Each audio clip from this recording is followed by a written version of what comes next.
چہرہ تمہارا نورانی، چہرہ تمہارا نورانی، یا عبد القادر جیلانی، چہرہ تمہارا نورانی، یا عبد القادر جیلانی، پر نور تمہاری پیشانی، یا عبد القادر جیلانی، پر نور تمہاری پیشانی، یا عبد القادر جیلانی۔ اور ابدال بھی آ کے کرتے ہیں، ابدال بھی آ کے کرتے ہیں تیرے روضے کی دربانی، یا عبد القادر جیلانی، ابدال بھی آ کے کرتے ہیں تیرے روضے کی دربانی، یا عبد القادر جیلانی۔ اور اس پر توجہ کہ سید الہند بھی تیرے، سید الہند بھی تیرے، اور ہیں طیب پیا تیرے، سید الہند بھی تیرے، اور ہیں طیب میاں ہیں تیرے، اور خواجہ پیا تیرا دل جانی، یا عبد القادر جیلانی، اور خواجہ پیا تیرا دل جانی، یا عبد القادر جیلانی۔ غوث الاعظم کے مقام و مرتبہ کو پہچاننے کے لیے صرف یہ نسبت ہی کافی ہے کہ شیر خدا کے لخت جگر، شیر خدا کے لخت جگر، شیر علی کے نور نظر، شیر خدا کے لخت جگر، شیر علی کے نور نظر، اور فاطمہ زہرا تیری نانی، یا عبد القادر جیلانی، فاطمہ زہرا۔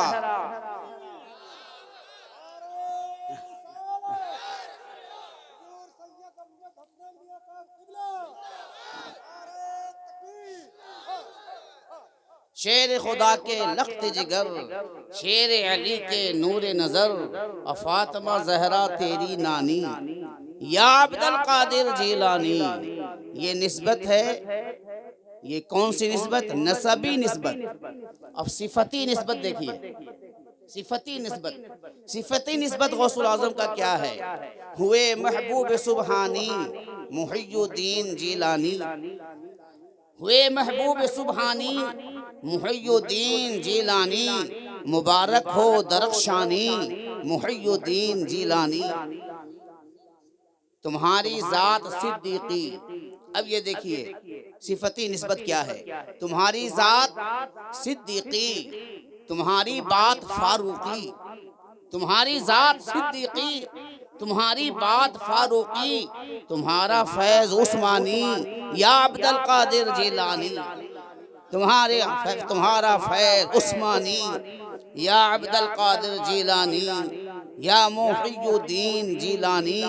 اور یہ دیکھیے کہ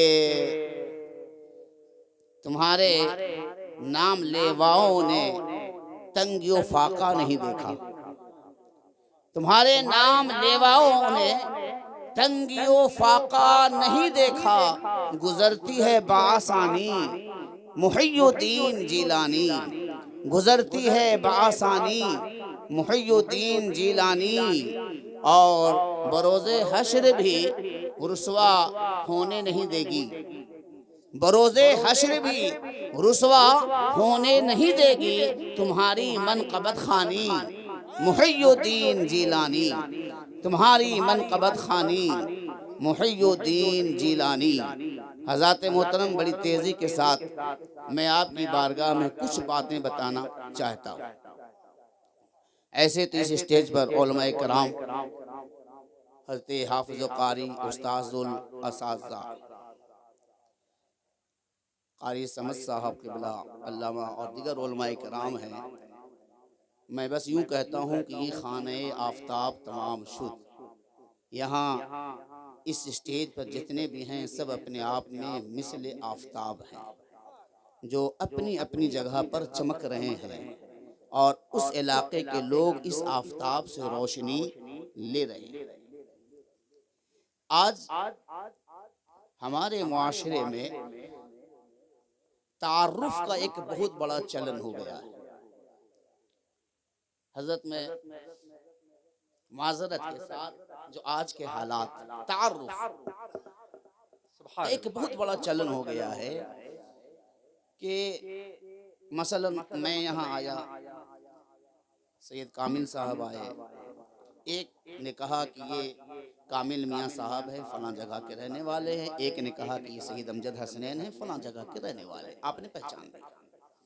اب تعارف کا ہمارے ہاں اہل سنت الجماعت کے سٹیج پر ایک دور ایسا ہے کہ اب جو آئے گا کم سے کم 10 منٹ تعارف پر ہی بات کرے گا، 10 منٹ تعارف پر بات کرے گا کہ حضرت یہ ہیں، یہ ہیں، یہ ہیں، یہ ہیں، یہ ہیں۔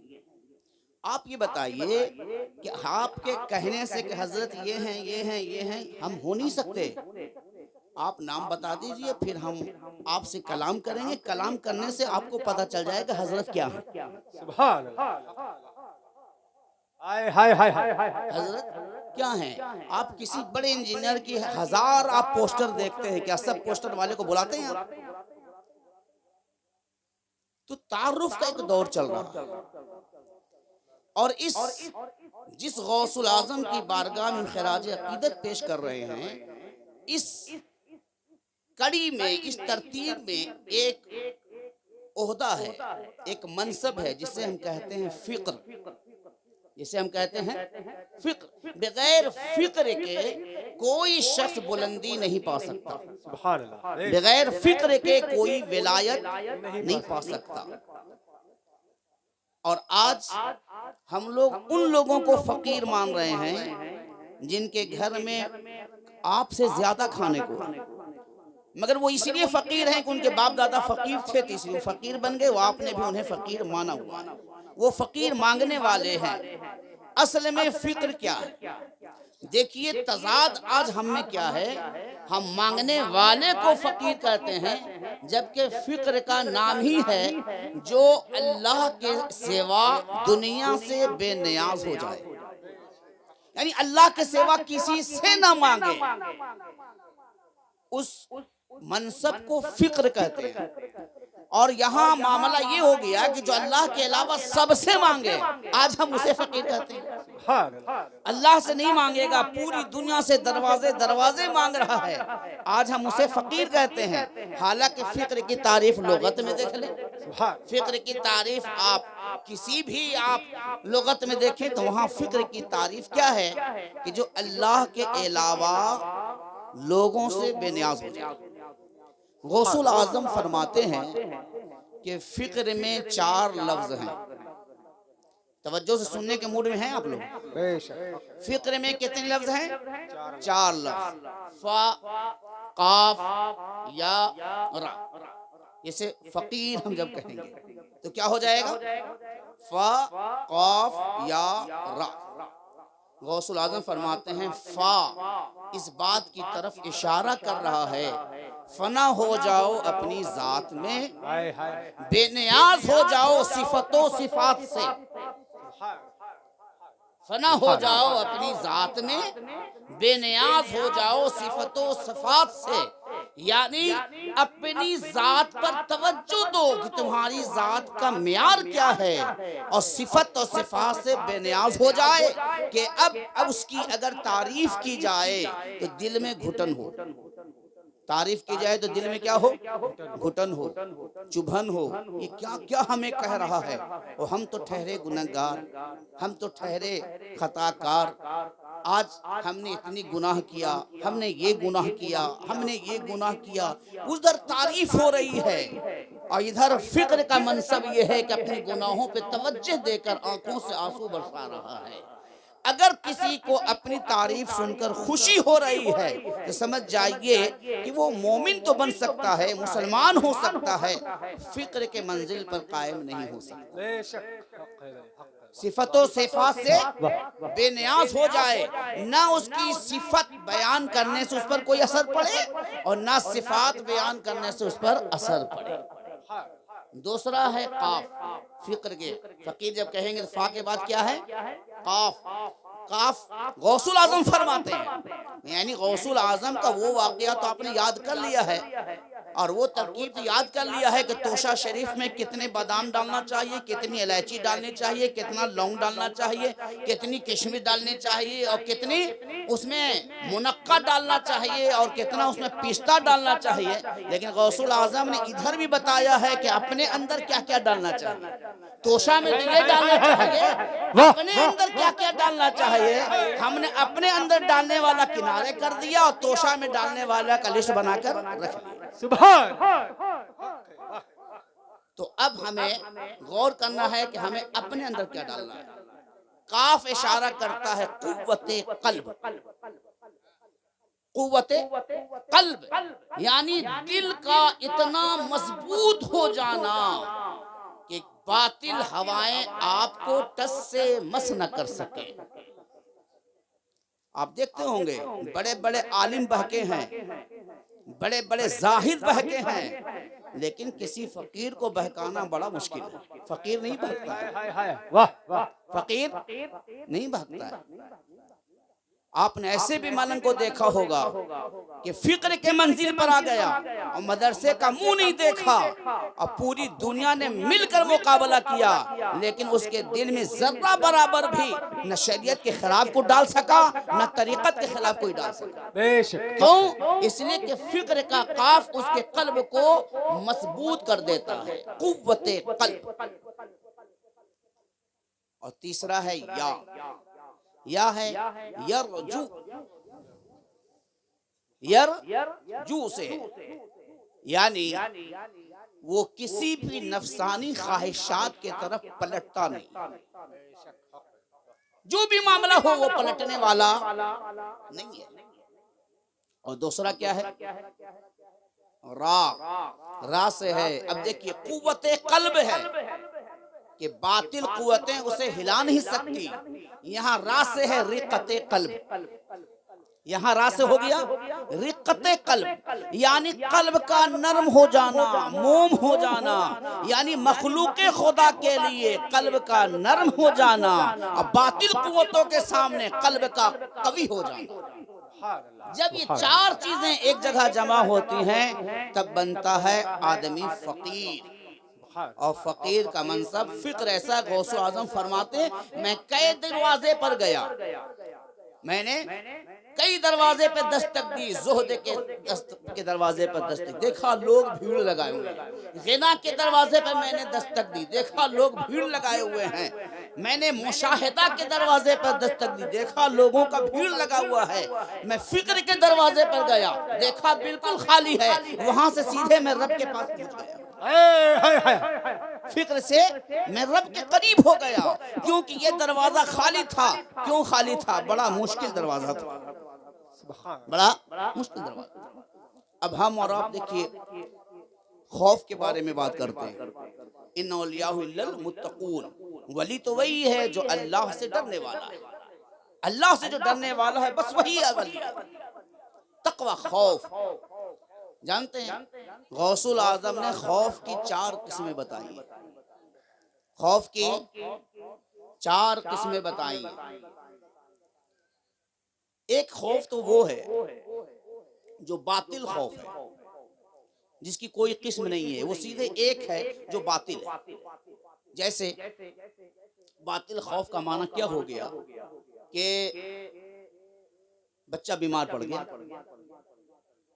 بچہ بیمار پڑ گیا، اب آپ ڈر رہے ہیں، اب آپ ڈر رہے ہیں، آپ کے گھر میں شادی ہے، آپ ڈر رہے ہیں، آپ کہیں جانا ہے، آپ یہ ڈر رہے ہیں۔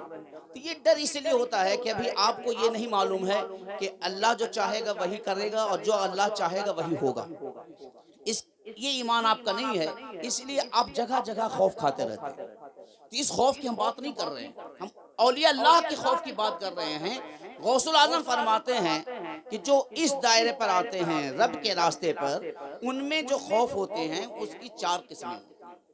اول یہ ہے کہ خوف عذاب کی وجہ سے، عذاب کی وجہ سے کہ ہم نے نماز نہیں پڑھی تو اللہ مجھے جہنم میں ڈالے گا، ہم نے روزہ نہیں رکھا تو ہمیں اللہ سزا دے گا، تو خوف ہوا۔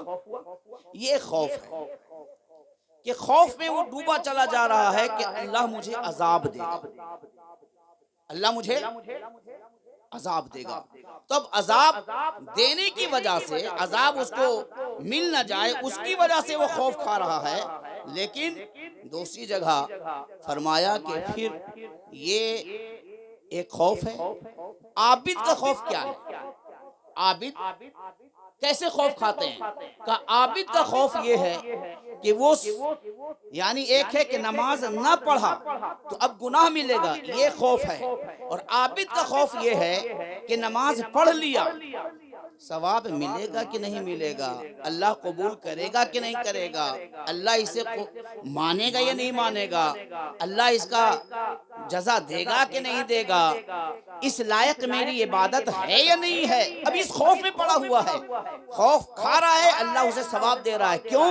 اس لیے کہ اس کو ثواب ملنے نہ ملنے کا خوف ہے، عبادت کر کے بھی خوف ہے. اور آج ہمارا کیا ہے؟ ہم عبادت نہ بھی کر کے ہم سمجھتے ہیں کہ ہم سے بڑا کوئی جنتی نہیں ہے. تو کیا ہے؟ دوسرا یہ ہے کہ عبادت کرنے کے بعد خوف. دوسرا ہے لقائے الہی کے ختم ہو جانے کا خوف، کہ ہم جو رب سے ملاقات ہو رہی ہے، رب سے ملاقات ہوگی، اس کا خوف. اور جانتے اس میں تصوف میں دو قسمیں آ گئی ہیں خوف کی، ملاقات کی. ایک ولیوں کی دونوں قسم موجود ہیں دنیا میں، ولیوں کی دونوں قسم اس دنیا میں موجود ہیں. ایک رب کے پاس ڈر رہا ہے سامنے کھڑے ہونے سے کہ آخر ہم رب کے سامنے کیسے کھڑے ہوں گے، کیا منہ لے کر کھڑے ہوں گے، کس طرح ہم کھڑے ہوں گے. تو کھڑے ہونے سے ڈر رہا ہے، ایک ایسے ہیں. اور دوسرا جانتے ہیں وہ ملاقات نہ ہونے کی وجہ سے ڈر رہا ہے کہ اگر رب ہی سے ملاقات نہیں ہوگی تو پھر ہم جا کے محشر میں کیا کریں گے، جا کے ہم محشر میں کیا کریں گے. یہاں تک کہ نبی اکرم صلی اللہ علیہ وسلم کے پاس ایک دیہاتی صحابی آئے اور آنے کے بعد عرض کیا یا رسول اللہ. اب دیہاتی انداز میں بولتے ہیں، آج بھی ہمارے علاقے کے دیہاتی عالم جو لوگ ہوتے ہیں کسی طرح سوال کر دیتے ہیں. حضور کی بارگاہ میں ایک دیہاتی صحابی آئے اور آنے کے بعد عرض کیا یا رسول اللہ میدان محشر میں حساب کون لے گا، میدان محشر میں حساب کون لے گا. میرے نبی نے فرمایا اللہ لے گا. اور جب اللہ لے گا تو کہا کہ تب تو کوئی بات نہیں ہے. جھومتا ہوا جانے لگا، جھومتا ہوا جانے لگا. جانتے ہیں نبی صلی اللہ علیہ وسلم نے کیا فرمایا؟ اگر کسی کو جنتی دیکھنا ہو تو اسے دیکھو، وہ جو جا رہا ہے. کہا یا رسول اللہ وہ کیا کام کر دیا؟ کہا دیکھو اس کو اپنے رب کے رحمان رحیم ہونے پر کتنا بھروسہ ہے کہ جب رب حساب لے گا تو گھبرانے کی کیا بات ہے، اس سے بڑا نہ کوئی رحمان ہے، اس سے بڑا نہ کوئی رحیم ہے. اور چوتھا جو خوف ہے وہ ہے اللہ رب العزت کی ہیبت و جلال کا خوف، جو ہر وقت اس کی ہیبت و جلال کا خوف جس کے دل میں رہتا ہے. یہ سب سے پہلا درجہ ہے کہ یہ کبھی ختم نہیں ہونے والا ہے. دنیا میں بھی یہ خوف رہے گا اور آخرت میں بھی یہ خوف رہے گی، دونوں جگہ یہ خوف ہے. تو یہ چار خوف کی قسمیں ہو گئی. فقیر کے چار الفاظ ہو گئے، چار لفظ کے چار معنی ہو گئے. اب ان پیرائے میں ہم دیکھیں کہ غوث الاعظم رضی اللہ عنہ فرماتے ہیں کہ اے لوگو، اگر تمہیں پیر چننا ہے، تمہیں دیکھنا ہے کہ میرا مقتدا کون ہے، میرا پیشوا کون ہے، میرا امام کون ہے، تو اس کی بھی نشانی ہے. غوث الاعظم نے مرید کی بھی نشانی بیان کی، غوث الاعظم نے مومن کی بھی نشانی بیان کی، اور بالکل صاف صاف نشانی بیان کی. اس نشانی کو یاد کر لیجئے اور کسی میں نشانی دیکھی سمجھ جائیے کہ یہ مومن ہے، وہ نشانی دیکھ لیجئے سمجھ جائیے مرید ہے، اور یہ نشانی دیکھ لیجئے سمجھ جائیے کہ پیر. ایسی واضح نشانی. غوث الاعظم فرماتے ہیں کہ مقتدا پیر ہونے کے لیے اس کے اندر 12 خصلتیں ہونی چاہیے. کتنی ہونی چاہیے؟ 12 خصلتیں ہونی چاہیے. وہ 12 خصلتیں اس کو مدرسے سے نہیں لینی ہے، مدرسے سے علم حاصل کرے گا، مسجد سے بھی نہیں لینی ہے، مسجد میں عبادت کرے گا۔ وہ 12 خصلتیں ان میں سے 2 اپنے رب سے لے۔ اب رب کی خصلت اخلاق الہیہ میں سے لے، 2 خصلتیں رب سے لے، 2 خصلتیں اپنے نبی مکرم سے لے، 2 خصلت خلیفہ اول صدیق اکبر سے لے، 2 خصلت خلیفہ دوم فاروق اعظم سے لے، 2 خصلت خلیفہ سوم عثمان غنی سے لے، 2 خصلت مولا علی مشکل کشا سے لے۔ کتنے ہو گئے؟ 12۔ جب یہ 12 خصلت کسی میں آ جائے تو وہ مقتدا ہے، وہ پیر ہے، وہ پیشوا ہے، وہ امام۔ ہر چیز کی پہچان ہوتی ہے۔ غوث الاعظم نے پہچان بتائی، فرماتے ہیں غوث الاعظم کہ اس کو پہلے جو رب سے 2 خصلتیں لینی ہے، اس میں کیا ہے؟ پہلا رحم دلی۔ کیا؟ رحم دلی۔ مقتدا کو رحم دل ہونا چاہیے، پیشوا کو رحم دل ہونا چاہیے، شیخ کو رحم دل ہونا چاہیے، شیخ رحم دل ہو۔ اللہ رب العزت کا آپ اندازہ لگا نہیں سکتے کہ اللہ رب العزت اگر بندے پر نرمی نہ کرے تو کیا ہم میں سے کوئی ہے جو آدھی روٹی کے بھی لائق ہو؟ کہ ہم میں سے کوئی ہے جو ایک کپڑے کے لائق ہو؟ کتنے بڑے گنہگار ہیں معلوم ہے؟ اللہ رب العزت چونکہ رحمان ہے، رحیم ہے، وہ عفو کرنے والا ہے، درگزر کرنے والا ہے۔ یہ خصلت بھی پیشوا میں جب آ جائے تو پھر وہ اپنے مقتدی پر اس طریقے سے رحم دلی کرے گا، تب وہ اسلام کے سانچے میں آئے گا، تب وہ دین کے قریب آئے گا، تب وہ شریعت کا پابند ہوگا۔ جب یہ چیز آئے گی تب وہ مقتدا کہلانے کے لائق ہوگا۔ اس کی تفصیل بڑی لمبی ہے، یہ 12 خصلتیں بیان کرنے کے لیے 2 گھنٹے درکار ہے، اور ہمیں آپ کو بیان کرنا ہے 15-20 منٹ میں۔ دوسرا خصلت کیا ہے؟ رب سے جو آپ کو لینا ہے، پردہ پوشی۔ کیا؟ پردہ پوشی۔ ایک طرف رب غفار ہے تو دوسری طرف رب ستار ہے، وہ چھپاتا ہے۔ یعنی ہم میں سے کوئی شخص ابھی گناہ کر کے آیا اور یہاں بیٹھ گیا، رب نے چھپا ڈالا ہے اور ہم سمجھ رہے ہیں کہ یہ آدمی بڑا اچھا ہے۔ بتائیے اتنا بڑا پردہ پوشی کرنے والا دنیا میں کوئی ملے گا کہ جان رہا ہو کہ یہ گناہگار ہے اور دوسری طرف دیکھ رہا ہے کہ سارے میرے بندے اسے اچھا کہہ رہے ہیں اور پھر بھی رب اسے ظاہر نہیں کر رہا، رب اسے ظاہر نہیں کر رہا ہے، پردہ ڈالے ہوئے، پردہ ڈالے ہوئے۔ جانتے حدیث پاک میں ہے کہ لوگوں اگر رب تمہارے پردہ کو فاش کر دے تو تم ایک دوسرے کی میت کو کاندھا بنا دو، تم ایک دوسرے کو سلام نہ کرو، ایک دوسرے کو قبر میں نہ اتارو، تم اتنی نفرت کرو گے۔ اگر اللہ سب کے گناہوں کو واضح کر دے کوئی بچا نہیں۔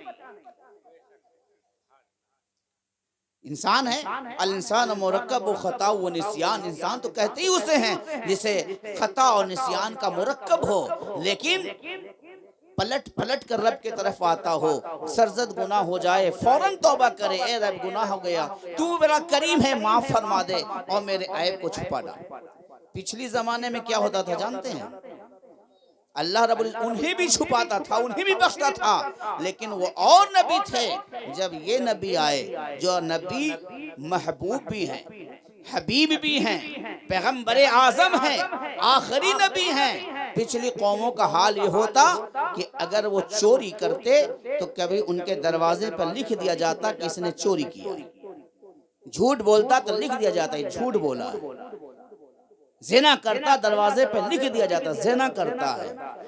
اور یہ جو گناہ تھے اس کے کچھ گناہ لکھے جاتے، ان کے بھی اللہ تعالیٰ عیب چھپاتا تھا، لیکن رب نے کتنا کرم کیا کہ ہمارے کوئی گناہ کسی پر ظاہر نہیں ہوتا ہے، بلکہ ہم میں سے بعض ایسے ہوتے ہیں کہ اندر سے بڑے گناہگار ہوتے ہیں اور محلے میں سارے لوگ انہیں اچھا سمجھتے ہیں۔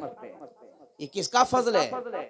یہ رب کا کرم ہے، یہ اس کی پردہ پوشی ہے، یہ اس کی ستاری ہے۔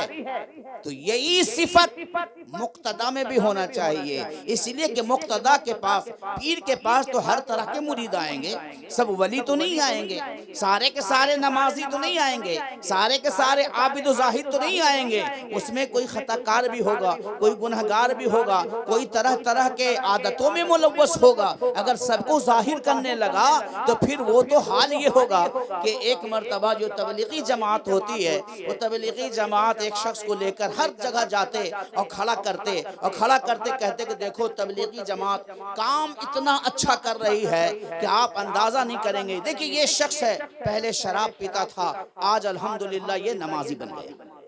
پھر دوسری جگہ لے کر گیا اور کہا دیکھیں یہ شخص ہے جو پہلے یہ شراب پیتا تھا لیکن اب اس نے توبہ کر لی ہے، اب اس نے نماز پڑھنی شروع کر دی۔ پھر تیسری جگہ گیا، چوتھا جگہ گیا تو شرابی نے کھڑے ہو کر کہا کہ اب آج کے بعد ہم کسی بھی جماعت میں تو چلے جائیں گے، تبلیغی جماعت میں نہیں جائیں گے۔ تو لوگوں نے کہا بھائی جو تبلیغی جماعت والے تھے، کہا کیا پرابلم ہے؟ کہا کہ ہم جب شراب پیتے تھے تو اس وقت میرے رب نے اتنا نہیں لوگوں کو بتایا جتنا چھوڑنے کے بعد آپ بتا رہے ہیں۔ جب پیتا تھا تو میرے رب نے ظاہر نہیں کیا جتنا آج مجمع میں آپ ہر جگہ کھڑا ہو کر کہتے ہیں کہ دیکھیں یہ شراب پیتا تھا اب اس نے توبہ کر لی ہے۔ تو ہم پیتے تھے تب اتنے لوگ نہیں جانتے تھے، چھوڑنے پر جتنا آپ لوگوں کو بتا رہے ہیں۔ تو مقتدی و پیشوا ایسا نہیں ہونا چاہیے، مقتدی و پیشوا تو ایسا ہونا چاہیے کہ اگر کوئی گناہگار آیا تو اسے کنارے میں بیٹھائے اور بتائے کہ دیکھو تم نے گناہ کیا لیکن لوگ نہیں جان رہے ہیں۔ کیوں نہیں جان رہے ہیں؟ تمہارا رب تم سے محبت کرتا ہے، تمہارا رب تمہیں چاہتا ہے، تمہارا رب تم سے چاہتا ہے کہ تم توبہ کر لو، اس لیے اللہ بھی چھپائے ہوئے ہے۔ اگر بہت زیادہ کرو گے تو اللہ ذلیل کرے گا، رسوا کر دے گا، وہ ستار ہے، چھپا کے رکھے ہوئے ہے، اب اسے باغزم سمجھائے گا۔ اللہ تعالیٰ نے اگر ہدایت دی تو وہ اس پیر کے اس پیغام سے وہ توبہ کر لے گا اور نیک اور صالح بن جائے گا۔ پردہ پوشی، رب تبارک و تعالیٰ پردہ پوشی فرماتا ہے تو ہمیں بھی پردہ پوشی کرنا چاہیے، ہمیں بھی پردہ پوشی کرنی چاہیے۔ جانتے ایک عرب کے مشہور اسکالر ہیں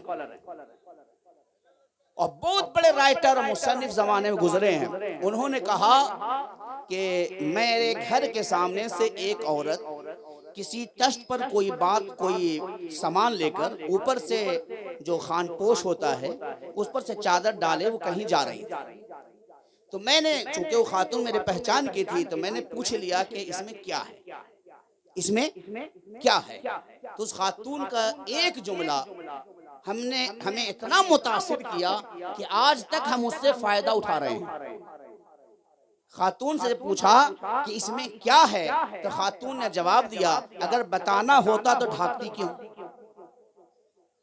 اگر بتانا ہوتا تو چھپاتی کیوں۔ یہ ایک جملہ ہے لیکن یہ جملے پر غور کریں اور گہرائی میں جائیں تو آپ کے زندگی میں انقلاب برپا کر دیں۔ یعنی اس میں کیا ہے، اگر بتانا ہوتا تو چھپاتے کیوں؟ اب آپ بتائیے کہ کیا میرا کسی پر حق ہے کہ ایک چہرہ سامنے نظر آ رہا ہے کہ یہ شخص ہیں اور ان کے بارے میں، برائی کے بارے میں مجھے کچھ بھی نہیں معلوم ہے، بس پتہ یہ چل رہا ہے کہ ٹوپی پہنے ہوئے ہیں، داڑھی رکھے ہوئے ہیں، مسلمان لگ رہے ہیں، تو بس مجھے مسلمان مان لینا چاہیے۔ اب ہمیں ان کے بارے میں کوئی برائی معلوم نہیں ہے تو پھر ہمیں کوریدنا، لوگوں سے پتہ لگانا کاروبار کیسا چل رہا ہے، حلال چل رہا ہے کہ حرام چل رہا ہے، یہ جو کورید رہے ہیں، اگر اللہ نے کہہ دیا ہم نے چھپا کے رکھا ہے تو کیوں کھول رہا ہے؟ رب نے اگر پوچھ لیا کل میدان محشر میں ہم اس کے گناہ کو چھپا رہے تھے تو نے اکھاڑا کیوں، تو نے نکالا کیوں، کیا جواب ہوگا؟ اس لیے اگر آپ کو مقتدی بننا ہے، پیشوا بننا ہے، امام بننا ہے، پیر بننا ہے، شیخ بننا ہے تو لوگوں پر رحم دلی بھی کرنی ہوگی اور لوگوں کے عیبوں کو چھپانا ہوگا، لوگوں کے عیبوں کو چھپانا ہوگا۔ شریعت کا حکم یہ بھی ہے، اگر صرف اسی پر بات کی جائے تو بڑی لمبی ہوگی۔ شریعت کا حکم ہے کہ اگر میاں بیوی دونوں کو قرآن نے کہا لباس لکم لباس لہن، تم میں سے ایک دوسرے کے لباس ہو، تم میں سے ایک دوسرے کے لباس ہو۔ لباس کیوں کہا؟ اس لیے لباس کہا کہ جسم سے سب سے زیادہ قریب اگر کوئی چیز ہے تو لباس ہے۔ یعنی آپ بہت قریب ہیں لیکن کیا میرے کپڑے سے زیادہ قریب ہیں؟ سب سے قریب کیا ہے؟ لباس۔ تو اللہ نے مرد کو عورت کے لیے لباس بنا دیا اور عورت کو مرد کے لیے لباس بنا دیا، یعنی نہ عورت سے زیادہ قریب کوئی کسی مرد کے علاوہ مرد سے زیادہ کوئی قریب نہیں ہو سکتا، اور مرد کے عورت سے زیادہ کوئی قریب نہیں ہو سکتا۔ عورت مرد کے قریب ہے، مرد عورت کے قریب ہے۔ اب ان دونوں کے درمیان کی اگر کوئی بات باہر جا رہی ہے تو اس کے مطلب یہ ہوا کہ اللہ نے تو ڈھانکنا چاہا تھا، تم نے اسے فاش کر دیا۔ اس لیے کوئی مرد کو یہ نہیں بنتا ہے جواز کا فتویٰ کہ اپنے عورت کی برائی باہر بیان کرے، عورت کی برائی میں، اور کسی عورت کو نہیں چاہیے کہ اپنے مرد کی برائی باہر بیان کرے۔ یہاں تک کہ شریعت کا حکم ہے کہ اگر طلاق بھی ہو جائے تو خاموشی سے عورت اپنے گھر جائے، شوہر اپنے گھر جائے، ایک دوسرے کے خلاف بات نہ کریں تاکہ تمہاری بھی زندگی اچھی آگے گزر سکے اور شوہر کی بھی اچھی زندگی گزر سکے۔ آج ہمارا معاملہ کیا ہے؟ تھوڑی لڑائی ہو گئی تو اتنی شوہر کی برائی کر دی کہ اس کی دوسری شادی نہیں ہو سکتی، آپ نے عورت کی اتنی برائی بیان کر دی کہ اس کی دوسری شادی نہیں ہو سکتی۔ آپ کو رب نے لباس بنایا تھا، آپ نے تو بالکل لباس کو ہی پھاڑ دیا۔ تو اللہ تبارک و تعالی پردہ پوشی فرماتا ہے۔ جب وہ خالق ہو کر پردہ پوشی کر رہا ہے تو بتائیے ہم مخلوق ہو کے کیا ہمیں حق بنتا ہے کہ ہم اس پردہ کو ہٹائیں، ہم اس پردہ کو فاش کریں؟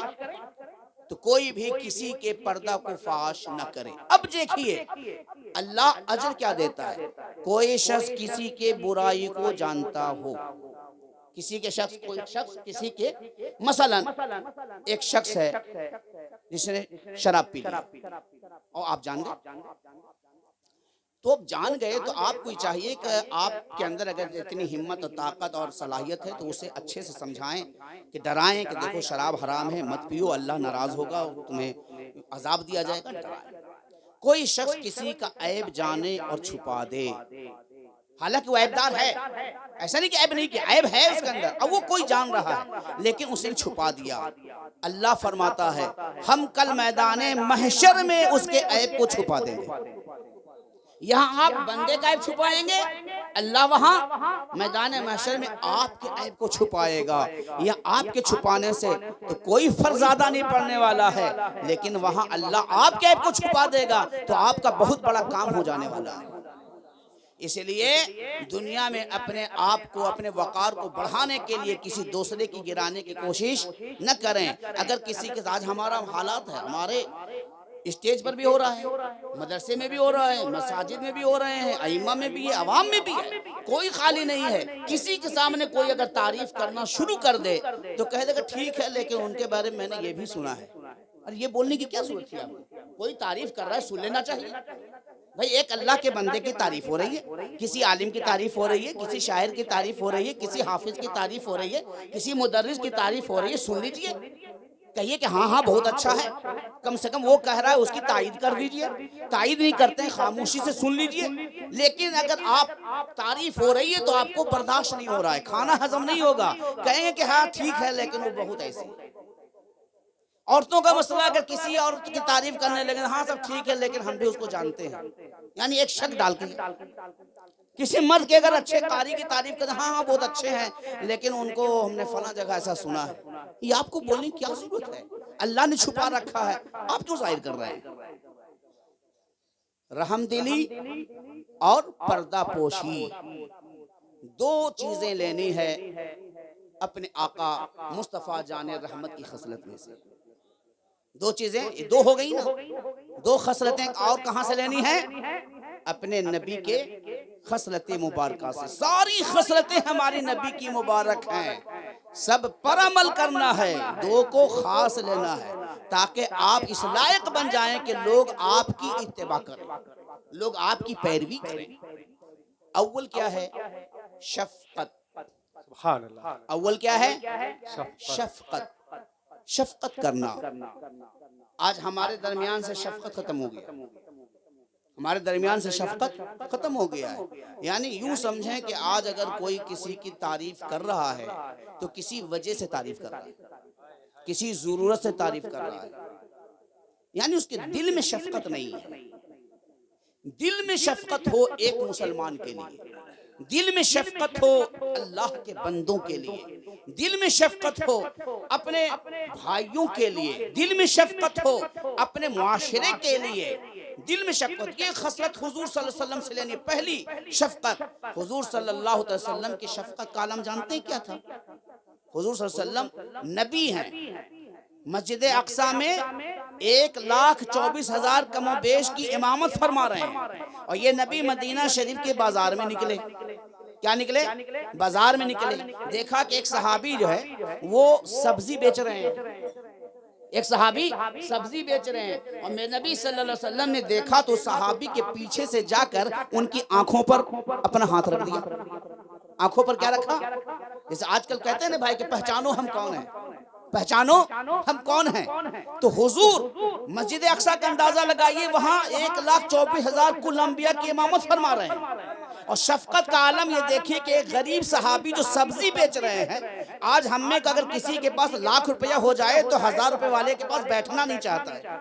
اگر ہم نے خود دیکھا ہے، ایک جگہ میں گیا اور ہمارے پہچان کے بہت سارے سیٹھ لوگ بیٹھے ہوئے تھے، اتنے میں ایک حجام ہے، بال بناتے ہیں، وہ سامنے سے آگے میرے پہچان کے تھے، تو میں نے کہا آئیے آئیے آئیے جلدی آئیے، ان کو آیا، ان کو میں نے اپنے حیثیت سے دیکھا، مسند بنا تھا، بیٹھانے لگا۔ قسم خدا کی وہ بیٹھنے کے وقت 4 منٹ تک وہ سوچتے رہے کہ ہم بیٹھے کہ نہیں بیٹھے، کیونکہ بہت سارے رئیس لوگ بیٹھے ہوئے تھے، بہت سارے رئیس بیٹھے ہوئے تھے، ماحول وہاں بیٹھنے کا نہیں تھا۔ میں نے کہا بیٹھیے بیٹھیے، ان کو بیٹھا دیا۔ جب بیٹھایا تو کچھ لوگوں نے برداشت کیا اور کچھ لوگوں کو برداشت نہیں ہوا، اٹھ کر چلے گئے، اٹھ کر چلے گئے۔ اعلیٰ حضرت کی بارگاہ میں بھی یوں ہی ہوا تھا۔ ایک بہت بڑے سیٹھ امیر شیخ سید اعلیٰ حضرت کے خاص دوست جو رئیس وقت تھے، پلنگ پر بیٹھے ہوئے تھے، آپ کے پاس بھی ایک حجام آ گیا تھا۔ آپ نے کہا بیٹھو، آپ نے بیٹھا لیا۔ اس نے کہا حجام کے جانے کے بعد کہ شیخ اعلیٰ حضرت آپ حجام کو یہاں بیٹھاتے ہیں، فرماتے ہیں کہ آج کے بعد تم نہیں آنا جس کے دل میں ایک اللہ کے بندے کے بارے میں اتنی نفرت ہو، احمد رضا اسے قبول نہیں کر سکتا۔ احمد رضا اسے قبول کرتا ہے۔ نعرہ تکبیر، مسلک اعلیٰ حضرت، فیضان اعلیٰ حضرت، فیضان غوث الورا، نعرہ تکبیر، سبحان اللہ، سبحان۔ تو شفقت، لوگوں پر شفقت کرے، بڑا جو ہے بچوں پہ شفقت کرے، پیر مرید پر شفقت کرے، استاد طالب علم پر شفقت کرے، باپ بچوں پر شفقت کرے، ماں بیٹیوں پر شفقت کرے، ہر کوئی شفقت کا دروازہ کھول دے۔ جانتے ہیں کیا ہوگا؟ آپ کے گھر میں وہاں سے رحمت آئیں گی جہاں سے آپ کا تصور بھی نہیں ہوگا، آپ کے گھر میں برکت ہی برکت ہوگی، اس لیے کہ شفقت کرنے والا کبھی مایوس نہیں ہوتا ہے، شفقت کرنے والا کبھی غمگین نہیں ہوتا ہے، شفقت کرنے والا کبھی تنگ دل نہیں ہوتا ہے، اس لیے کہ اس کے دل میں پہلے ہی سے ہے کہ سارے لوگ اچھے ہیں، سارے لوگ اچھے ہیں۔ آدمی آج بیمار کیوں ہو رہا ہے؟ بیمار آج آدمی کیوں ہو رہا ہے؟ اس کی ایک بہت بڑی وجہ یہ ہے کہ آپ اپنے سے زیادہ لوگوں پر زیادہ دھیان دے رکھا ہے، اپنے سے زیادہ دھیان رکھا ہے، اپنی دکان پہ کم، دوسری کی دکان پر دھیان زیادہ۔ دن بھر میں پوچھ لیجئے تو وہ گراہک کا نام بھی بتا سکتا ہے اور تعداد بھی بتا دے گا، اتنا خیال رکھتے ہیں۔ بھائی آپ کی دکان ادھر ہے، وہاں کیوں دھیان دے رہے ہیں؟ آپ کا گھر یہ ہے، پڑوسی پہ کیوں دھیان دے رہے ہیں؟ وہاں کیا آ رہا ہے، آواز کیسی آ رہی ہے، وہ زور سے کیوں بولا، باپ بچے میں لڑائی کیوں ہوئی، ماں کیوں چیخ رہی تھی، آپ کو کیا ضرورت ہے؟ تو آج اکثر بیماری یہی آ گئی، اور وجہ کیا ہے؟ شفقت نہیں ہے۔ یعنی آپ ڈھونڈ رہے ہیں کہ کہیں سے کمی نکلے، ڈھونڈ رہے ہیں کہیں سے کوئی کمی نکلے، ڈھونڈنے میں لگے ہوئے ہیں۔ ڈھونڈنا بند کر دیجیے، ڈھونڈنا بند کر دیجئے، انشاءاللہ تعالی آپ جو ہے صحت مند ہو جائیں گے۔ اور جانتے ہیں آج کی میڈیکل سائنس بھی یہی کہہ رہی ہے۔ آج آپ دیکھیے جو چیز اسلام میں تھی آج برطانیہ نے لے لیا ہے۔ آج چھوٹے چھوٹے بچے کو thank you thank you thank you اور سوری سوری دو چیزیں سکھا دی گئی ہیں۔ یہ دو چیزیں سکھائی گئی ہیں، تھوڑا سا جھٹکا لگا سوری، تھوڑا پیر لگ گیا سوری۔ یہ جانتے ہیں کیوں کہا گیا؟ تاکہ ہم سوری کہہ کے ہم فریش ہو جائیں۔ سوری کہہ کے ہم سے غلطی ہو گئی، ہم نے معافی مانگ لی، ہم نے معافی مانگ لی، اب آپ کیا ہو گئے؟ فریش ہو گئے۔ اب آپ غلطی کر کے ڈٹے ہوئے ہیں، تھوڑا سا تو لگا ہے، تھوڑا سا لگنے سے کیا ہو گیا؟ ارے بھائی آپ سوری کہہ دیجئے، بات ختم۔ اسی کو اردو میں کہتے ہیں معذرت طلب کرنا، معافی مانگ لینا۔ اگر آپ سے کوئی غلطی ہوگی معافی مانگ لیجیے۔ آپ جو ڈیلی آپ پریشان ہیں اس کی وجہ سے کہ آپ نے غلطی کر دی ہے، ایک بار معافی مانگ لیجئے، جو 1 منٹ بھی نہیں لگے گا، زندگی بھر فریش رہیے، زندگی بھر اچھے سے رہیے۔ یہ والا کام ہم نہیں کرتے ہیں۔ اور یہ طریقہ کون بتا رہا ہے؟ بار بار میں آپ کو ذہن دے رہا ہوں، غوث الاعظم نے بتایا ہے۔ کیا بتایا ہے؟ یہ طریقہ میں جو بتا رہا ہوں غوث الاعظم نے بتایا ہے کہ تمہیں یہ کرنا ہے، تب جا کر تم مقتدا ہو جاؤ گے۔ آج ہم کہتے ہیں کہ پوری دنیا میں مسلمانوں کی ہزہ رسائی ہو رہی ہے، انہیں ذلیل کیا جا رہا ہے، رسوا کیا جا رہا ہے۔ دنیا کی کیا طاقت ہے جو آپ کو ذلیل رسوا کرے؟ آپ یہ خصلت پیدا کیجئے، پھر دیکھیے دنیا آپ کے قدموں میں جھکتی ہوئی نظر آئے گی۔ دنیا آپ کو ذلیل کر رہی ہے، دنیا ذلیل کر رہی ہے۔ میں یہ کہتا ہوں کہ آپ اپنے گھر میں اپنی بیوی کو ذلیل کر رہے ہیں، اس میں دنیا کا دوست کیا ہے؟ آپ نے ذلیل کیا۔ بیوی جو ہے شوہر کو گالی دے رہی ہے، اس میں دنیا کا کیا قصور؟ آپ نے شوہر کو ذلیل کر دیا۔ یہ جو گھر میں ذلیل و رسوائیاں ہو رہی ہیں، ایک دوسرے کو گالی دے رہا ہے، اس میں دنیا کا تو دوست نہیں ہے، یہودی و صہیونی کا تو دوست نہیں ہے، کوئی الگ پارٹی کا تو دوست نہیں ہے۔ یہاں تو ہم کر رہے ہیں نا، بڑا چھوٹے کو کر رہا ہے، جو امیر ہے غریب کو شرمندہ کر رہا ہے، جو طاقتور ہے وہ کمزور کو شرمندہ کر رہا ہے۔ اسلام میں اس کا تصور نہیں ہے۔ ہمارے نبی صلی اللہ علیہ وسلم کا شفقت دیکھیے کہ نبی ہو کر اندازہ لگائے، نبی ہو کر غریب صحابی جو سبزی بیچ رہے ہیں، کوئی آپس میں آج ہم جیسا بیٹھانے کو تیار نہیں، وہ گئے اور حضور صلی اللہ علیہ وسلم نے اس غریب صحابی کے آنکھوں پر اپنا ہاتھ رکھا، اور ہاتھ رکھنے کے بعد چپ بیٹھے۔ مطلب کیا ہوا تھا کہ پتہ لگائیں کہ پیچھے کون ہے، یہ مسئلہ تھا۔ اب وہ جو غریب صحابی کے سار پر ہاتھ رکھا تو اب صحابی نے کیا کیا؟ سبزی چھوڑی اور اپنا پیچھے ہوئے، اور پیچھے ہو کے پیٹھ کو ایسا ایسا ملنے لگے، پیٹھ کو لگڑنے لگے، چونکہ حضور کے یہ پیٹ مبارک اور یہ آپ کا جو گھٹنا مبارک ان کے پیٹ سے چپک رہا تھا، تو اور تھوڑا پیچھے ہوئے اور اپنے پیٹھ کو خوب ملنے لگے، خوب ملنے لگے، خوب ملنے لگے، اور وہ پیچھے سٹے جا رہے ہیں، سٹے جا رہے ہیں، سٹے جا رہے ہیں۔ تو اور جو صحابہ تھے دیکھا کہ ایسا نہ ہو کہ ان کے زیادہ سٹنے سے میرے نبی پیچھے آ جائیں، کہا کہ تمہیں معلوم نہیں، نبی آ کر تمہارے آنکھوں کو بند کیے ہوئے ہیں، نبی آ کر بند کیے ہوئے ہیں۔ اس نے کہا السلام علیکہ یا رسول اللہ، سلام کیا۔ حضور نے فرمایا کہ تمہیں پتہ نہیں چلا کہ میں ہوں؟ کہا یا رسول اللہ آپ کا ہاتھ پڑے اور پتہ نہ چلے، آپ کا دستے مبارک پڑے اور پتہ نہ چلے، کیسے ہو سکتا ہے؟ یا رسول اللہ جیسے رکھا، جب کافوری تلوے سے جبریل امی کو پتہ چل گیا، جب نبی کے تلوے پر آ کر جبریل امی نے اپنے پیشانی لگڑی، تو جو جبریل امی پیشانی لگڑتے ہیں آپ کے تلوے سے، ٹھنڈک لیتے ہیں، تو کیا آپ کے دستے مبارک سے مجھے پتہ نہیں چلے گا؟ یا رسول اللہ جیسے رکھا ویسے ہی پتہ چل گیا، ویسے ہی پتہ چل گیا۔ تو آخر حضور نے فرمایا کہ اے میرے صحابی، جب پتہ چل گیا تو بتا دینا چاہیے تھا کہ آپ محمد الرسول اللہ ہیں، آپ نبی ہیں، رحمت للعالمین ہیں، یہ لگڑنا کیسا؟ کہا حضور یہ موقع کبھی کبھی ملتا ہے، سبحان اللہ، سبحان یا رسول اللہ یہ موقع کبھی کبھی ملتا ہے۔ میں پہلی بات سمجھ گیا تھا کہ میرے نبی ہیں، میں نے سوچا کہ جب حضرت انس کے گھر کا وہ دسترخوان جب تنور میں نہیں جلا، اس لیے کہ آپ نے اس دسترخوان میں ایک بار ہاتھ پوچھ لیا تھا، تو میں نے اپنے پیٹھ کو آپ کے جسم میں لگا لیا کہ جب دسترخوان نہیں جل سکتا ہے ہاتھ پوچھنے کی وجہ سے، تو مجھ غریب کا جسم بھی نہیں آپ سے لگ گیا ہے، اب آپ کے جسم میں لگنے کی وجہ سے اب ہم بھی جہنم میں نہیں چلیں گے۔ سبحان نعرہ تکبیر، نعرہ رسالت، فیضان غوث الورا، فیضان گنبد خضرا، نعرہ تکبیر، حضور سید امجد حسنین میاں صاحب قبلہ قادری، مدرسہ نوریہ، نعرہ تکبیر۔ شفقت، شفقت کا اندازہ دیکھیں، نبی صلی اللہ علیہ وسلم شفقت کس طریقے سے فرما رہے ہیں۔ میں نبی صلی اللہ علیہ وسلم کی شفقت کا اگر آپ ان کے شفقت کے جھروکوں سے اگر ہم واقعات نکالنا شروع کریں اور صحابہ کی زندگی کی بات کریں تو صبح ہو جائے، لیکن بڑے افسوس کی بات ہے کہ ایسی تقریر آپ لوگوں کو اکثر کو پسند نہیں آتی۔ اکثر کو تقریر چاہیے جس میں زیادہ نعرہ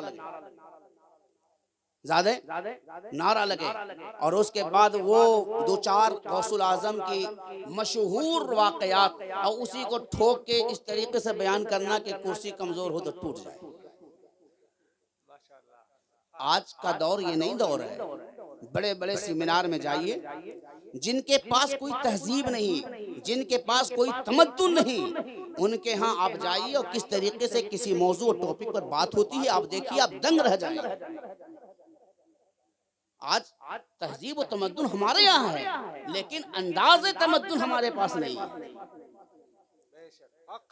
آج ہمارے جلسے میں آپ دیکھیے، اگر آئی ایس آفیسر ہو، آئی اے پی ایس ہو، ڈاکٹر ہو، انجینئر ہو، وہ جلدی آپ کے مجلس میں نہیں آتے ہیں۔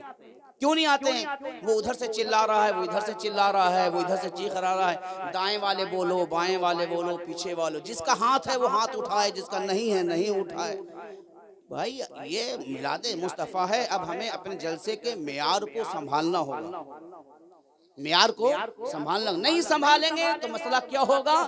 آپ جیسی قوم کو الگ کر دیا جائے گا، آپ کی جیسی قوم کو، ہماری جیسی قوم، اس میں ہم بھی شامل ہیں، ہمیں الگ کر دیا جائے گا، اور دین کے کام کرنے کے لیے ایک الگ معاشرہ تیار کیا جائے گا جس سے دین کا کام ہوگا، اور اللہ تعالیٰ ہر زمانے میں ایک ایسے معاشرے کا وجود بچتا ہے۔ اگر آپ غلط طریقے سے اسلام بتانا چاہیں گے تو اللہ تعالیٰ آپ کو الگ کر دے گا۔ تو شفقت دیکھیے، اور اس شفقت کا وجہ کیا ہوتی ہے کہ آدمی آپ سے کھل کر ملے گا۔ جب آپ کسی سے شفقت کریں گے تو کیا ہوگا؟ آپ سے کھل کر ملے گا۔ آج کا مسئلہ کیا ہے؟ پیر صاحب کو اتنا جلال آتا ہے کہ مرید قریب آ ہی نہیں سکتا۔ پیر صاحب کو جلال ہی اتنا آتا ہے۔ نبی کو شفقت کا یہ عالم ہے کہ سبزی والا اپنی پیٹھ لگڑ رہا ہے، اور آج کے پیر صاحب کو جتنا زیادہ جلال اتنے بڑے پیر صاحب ہیں۔ میں کسی پیر کی برائی نہیں کر رہا ہوں، میں کسی پیر کی برائی نہیں کر رہا، میں یہ غوث الاعظم نے جو بتایا ہے وہ صفت کو بیان کر رہا ہوں، وہ صفت بیان کر رہا ہوں۔ شفقت جانتے ہیں حال کیا تھا؟ ایک صحابی رسول آئے اور کھجور لے کر حضور کی بارگاہ میں پیش کر دیا، حضور نے خود بھی کھایا، کھلا بھی دیا۔ دوسرے دن وہ صحابی رسول ایک آدمی کو لے کر آئے، وہ آنے کے بعد کہا یا رسول اللہ انہیں کل والے کھجور کا پیسہ دے دیں، کل والے کھجور کا پیسہ دے دیں۔ تو حضور نے فرمایا کل تو تم نے تحفہ لایا تھا، یا رسول اللہ تحفہ لانا چاہ رہا تھا لیکن پیسہ نہیں تھا، تو قرض لے کر چلا آیا تھا، ادھار لے کر آ گیا تھا، سوچا کل دے دیں گے، آج بھی نہیں ہے تو آج آپ دے دیں، اس لیے کہ ہم بھی آپ کے ہیں، کھجور بھی آپ کا ہے، یہ بھی تو آپ کا ہے۔ میرے نبی نے تبسم فرمایا، مسکرایا اور اپنے پاس سے پیسہ دے دیا، اپنے پاس سے پیسہ دے دیا۔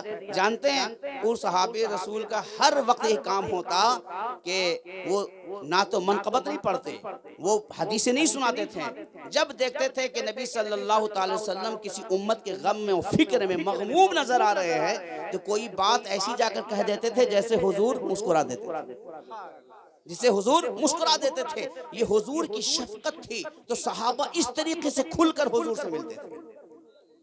دوسرا ہے رفاقت، دوسری قسم کیا ہے؟ رفیق ہونا۔ ایک ہے شفیق ہونا، اب ایک ہے رفیق ہونا۔ رفیق کسے کہتے ہیں؟ شفقت کے معنی آپ اس سے گھل مل جائیں، اور رفیق ہونا کے معنی یہ ہے کہ وہ بندہ کہیں بھی ہو تو آپ کو اپنے ساتھ محسوس کرے۔ بندہ کہیں بھی ہو لیکن وہ آپ کے اوپر رفاقت اس طریقے کی ہے کہ آپ اسے سمجھ رہے ہیں کہ وہ میرے ساتھ ہے، خبر ہوگی وہ بھی آئے گا، خبر ہوگی ابھی آئے گا، یہ پریشانی ہو گئی ہے، اگر انہیں معلوم ہو گیا تو فوراً میری مدد کریں گے۔ رفیق ہونا، رفیق ہونا، آج ہم شفیق نہیں ہو پا رہے ہیں، رفیق کیسے ہوں گے؟ رفیق ہونا، حضور صلی اللہ تعالی علیہ وسلم کہ شفقت رفاقت کا عالم یہ ہے کہ آپ اندازہ لگائیے کہ رفاقت ہی تھی نا، رفاقت ہی تھی۔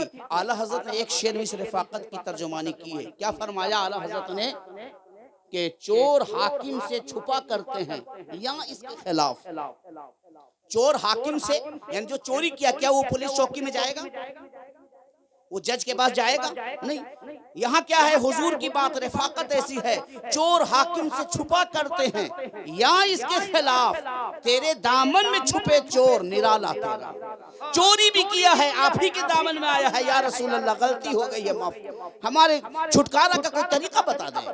تو چور حاکم سے چھپا کرتے ہیں یا اس کے قریب یا اس کے خلاف، تیرے دامن میں چھپے چور نرالا تیرا، اور کرم نوازی شفقت کا عالم یہ ہے کہ میرے کریم سے قطرہ کسی نے مانگا، میرے کریم سے قطرہ کسی نے مانگا، دریا بہا دیے ہیں، دربے بہا دیے ہیں۔